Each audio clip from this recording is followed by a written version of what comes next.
বাঘের বড় উপদ্রব। মানুষ অস্থির হইয়া উঠিল।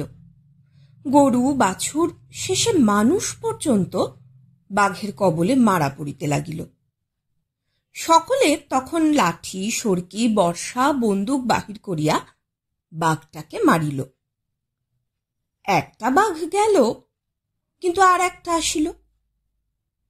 শেষে মানুষ বিধাতার নিকট আবেদন করিল, ভগবান, বাঘের হাত হইতে আমাদের বাঁচাও।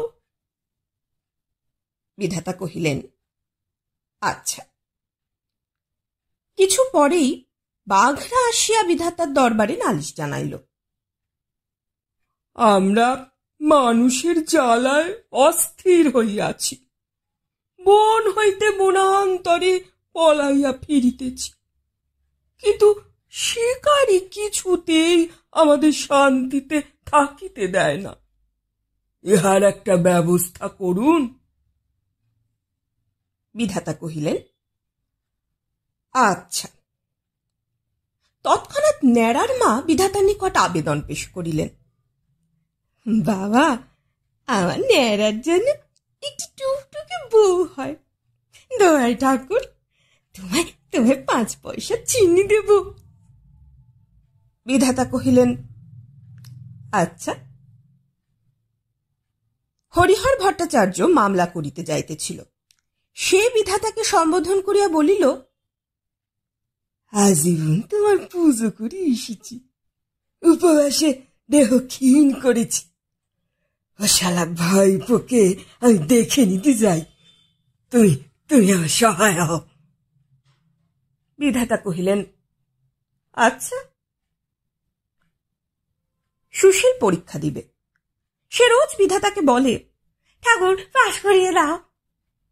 আজ সে বলিল, ঠাকুর, যে স্কলারশিপ পাইয়ে দিতে পারো, 5 টাকা খরচ করে হরিণ লুট দেব। বিধাতা কহিলেন, আচ্ছা। হরেনপুর কায়স্থ ডিস্ট্রিক্ট বোর্ডের চেয়ারম্যান হইতে চায়। কালী পুরোহিতের মারফত সে বিধাতাকে ধরিয়া বসিল।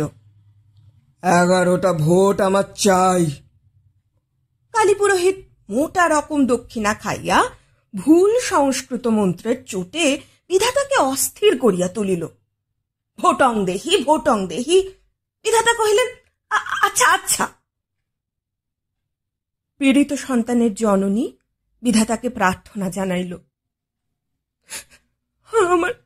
আমার একটি মাত্র সন্তান, ঠাকুর, কেড়ে নিও না। বিধাতা কহিলেন, আচ্ছা।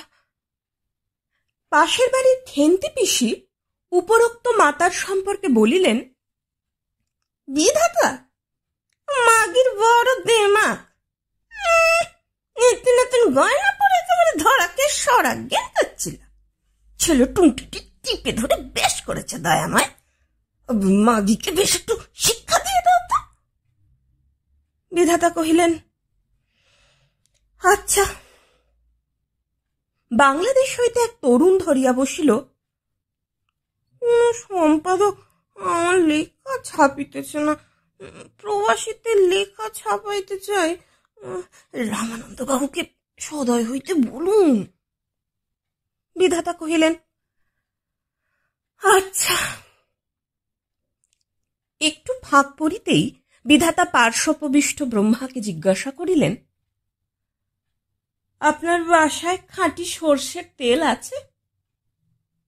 ব্রহ্মা কহিলেন, আছে। কেন বলুন তো?